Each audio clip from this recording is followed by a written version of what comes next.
Good evening. My name is Richard Joannides. I'm the founder of Verita International School.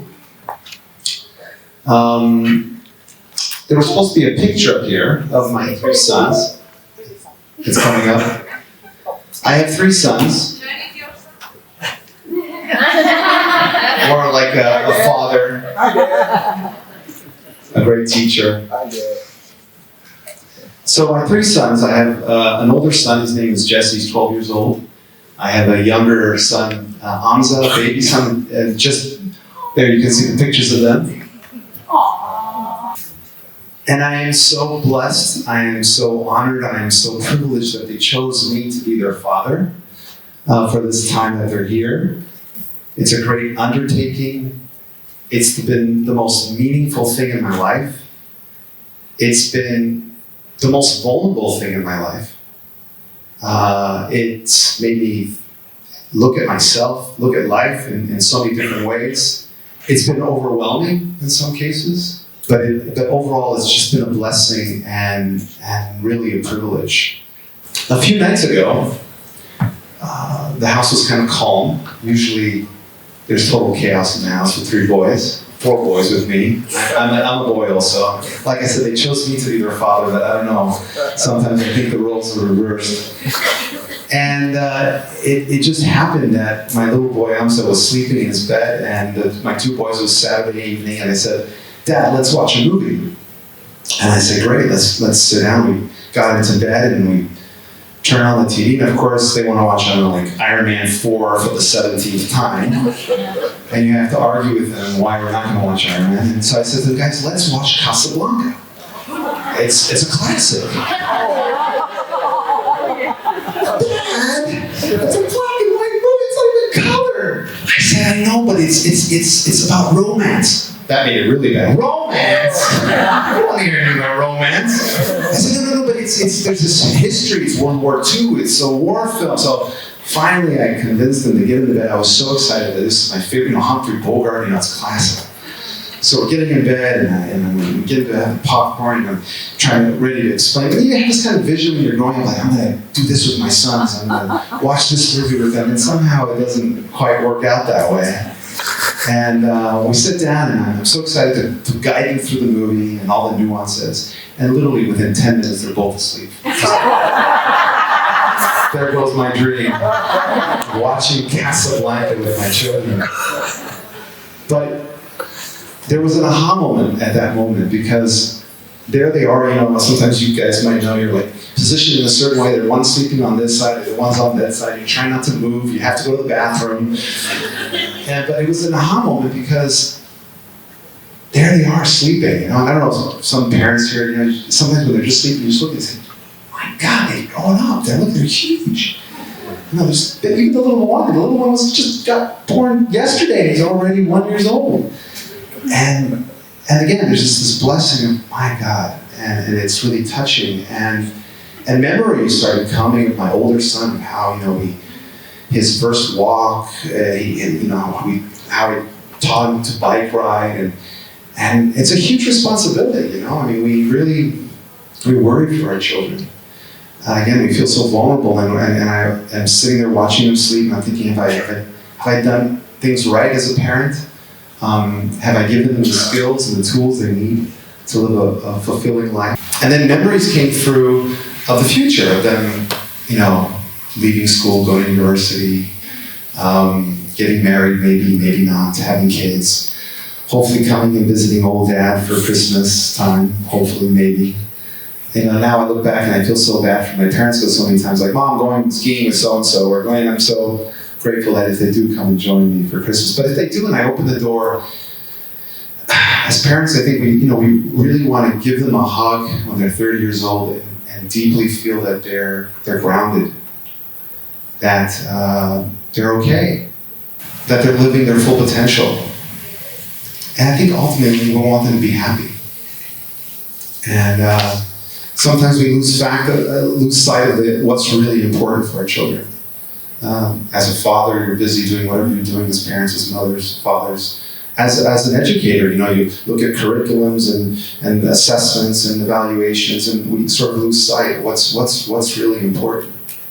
About 15 years ago, my brother introduced me to a man. His name is Richie Davidson. He's a neuroscientist. My brother has strange friends, and I was fortunate enough to meet him in California, and his words really impacted me. And he knew I was interested to get into education. He knew that I was a teacher and wanted to continue and start school. And that was way back when I was just dreaming about it, but it had not come into fruition. And he said to me something. He said, resilience, strength, inner strength, perseverance. He put it in one word as well-being. He said, well-being is a skill you can teach children through social, emotional learning programs. And that blew me away. I thought, well, we're not trapped by our biology, by our past, that actually it's a skill, it's a muscle, like learning to play the piano or learning to play the cello.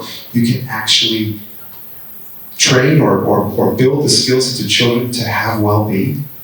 And so I went back to that night of thinking about them and wanting to hold them. That's our intention as parents, as teachers, as educators. So I started researching, what does he mean by that? I didn't even know what the word social emotional learning programs actually meant.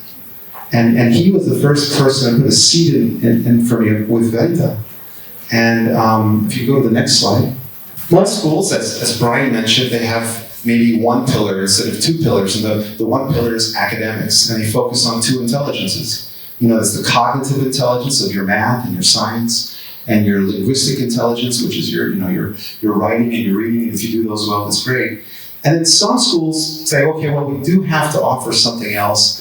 Most schools will say, well, that's the responsibility of parents to deal with the rest of this stuff. And some schools will have a little bit of social emotional learning, but I think there needs to be a change in the paradigm of education where there are two equal pillars in a school that have equal importance, where we are building the skills for our children academically, to be problem solvers, to be intellectual, to walk and talk with anybody. But at the same time, they need to have the skills of social emotional learning, of well-being, of perseverance, of resilience. So I'm not going to read through because we don't have too much time, but these are some of the objectives that what Richie Davidson alluded to, others like Castle Organization, like Dan Siegel, Daniel Goldman. There's some great people out there, great organizations out there that are creating structures and processes for schools to fundamentally build social emotional competencies in children where they can have a healthy habits of mind. As I was thinking, okay, I was a very rational person 15 years ago, very cognitively, so I wasn't following my intuition in this sense. I said, well, I need to have proof. I need to have the science back it up. I need to have the data. Does this actually work, or are these just hippie, new age information, let's all be happy and positive and well-being? That even sounds even crazier. So I wanted to go through the science, and so I won't go into the details of it because it's late, but basically there's a lot of data out there. I'll just summarize 4 of them really quickly of the evidence that social emotional learning and social emotional programs really have a great impact and help and improve the second pillar, the first pillar, which is the academic. So very quickly, they did a study with children who have been through the social emotional learning program in schools, and they've actually seen it before and then after what happened, and they were able to see that there was an 83% increase in academic achievement. There was an 11% increase in their testing, and there was an 11% increase in their GPA, or grade point average. You can find all this information at castle.org. They have meta studies and all kinds of information. You can really get into the science of it. I won't go into the details of it, but actually that there is data, there is evidence that the social emotional learning programs actually benefit, increase, make it more efficient for academic achievement. The other 3, let's say, evidence that validates social emotional learning, one of them is neuroplasticity, which Richie Davidson alluded to earlier in my career. And that's basically a great hope that our brains are malleable. Our brains are, especially with children, it's like an open highway. They have these neural pathways, these synapses in their brain, and they're open and they're full of potential. And so there's a lot of science now. We know more about our brain than ever before. And we know that, for example, the prefrontal cortex on the right-hand side deals with well-being and happiness. We know that the old part of the brain, the back left side near the cortex, is where the amygdala is deals with fear and fight and flight. And you can put children into fMRI CAT scans or adults and see, well, if they do a social emotional learning program for 6 months, you can see the brain rewiring. And I find that fascinating that we can actually change the brain structure in a more positive way. And you can actually see fMRI CAT scans that do this. For adults, it's a lot harder because the neural pathways are already set. And so you have to dissolve those neural pathways. That's why when we say be happy, have well-being for adults, it's a lot harder because they're saying I'm going to be happy and positive, but they don't feel that. And that's part of it is the biology. I'm going to go really quickly through this. Actually, 1 second, there's also epigenetics.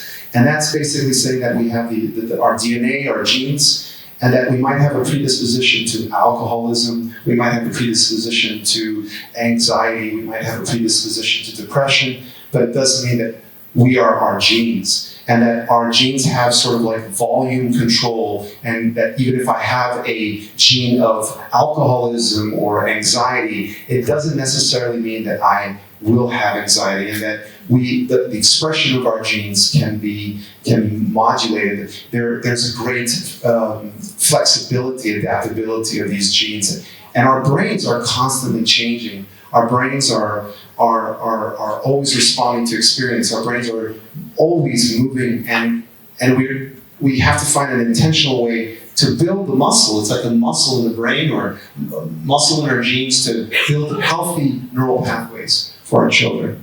Another great study that was done was based on affective chronometry, and it's basically dealing with resilience. What is it that certain children fall down in adversity and can get back up? You know, life has many beautiful things, whether we're getting married or falling in love or looking at the sunset, but also life has challenges. Our children will face suffering. Our children will face challenges. And if we just pretend that the elephant's not in the room and not give our children the tools and the resilience they need to fall down and get back up. And when I mean that, I mean through them psychologically with a healthy mind and emotion, to be able to regulate their emotions. So this is just a study showing that children that went through adversity or adults that went through adversity, how long do they stay in the anger, in the frustration, and the difficulty in that adversity? And that's the gray line. That stays a lot longer. And then people who did social emotional learning programs, actually, they got upset, but they were really quickly able to pick up and adapt to the adversity. And I think our children are going to need resilience. And we're doing some skills in school right now on a weekly basis in which they're learning to build these tools of resilience. And I think it's extremely important for our children to be equipped with that. How does it look like? I mean, it's been a lot of details and mindy stuff, but how does it look like in a class? We have two curriculums. I mean, we have many curriculums, many different approaches, but I'm only going to go quickly over two of them. One is called the zones of regulation, and that's dealing with our emotions. And the other one is called the mindfulness curriculum, it's dealing with our minds.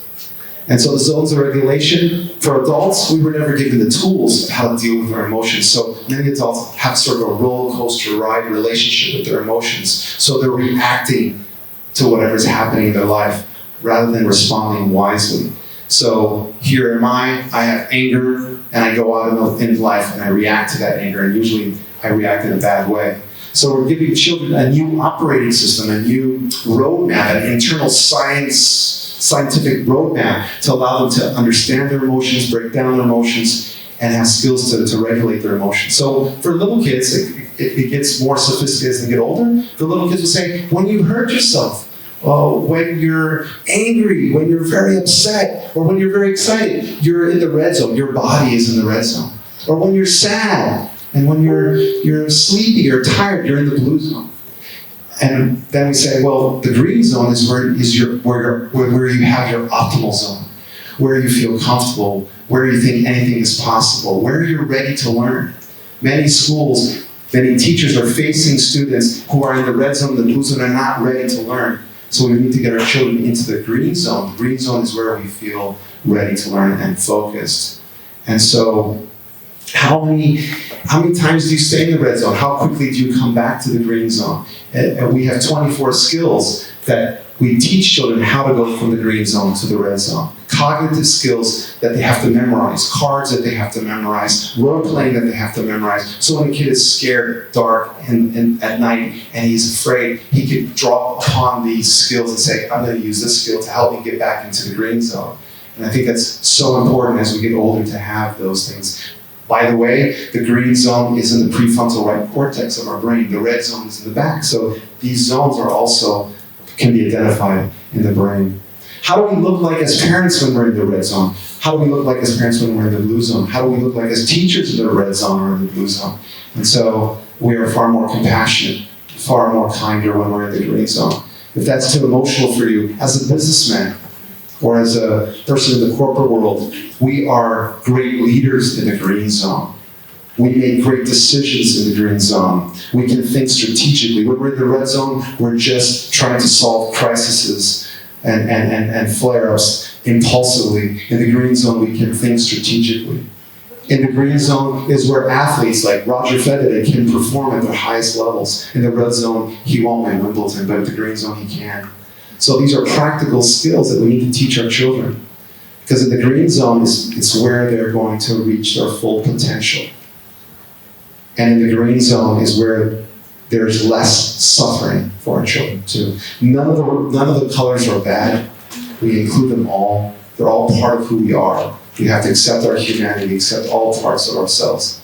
And so that there's nothing wrong with them. There are appropriate times. But if we can create their base in the green zone, it's extremely important. Mindfulness is the other part of our program. And there are, again, many other ones.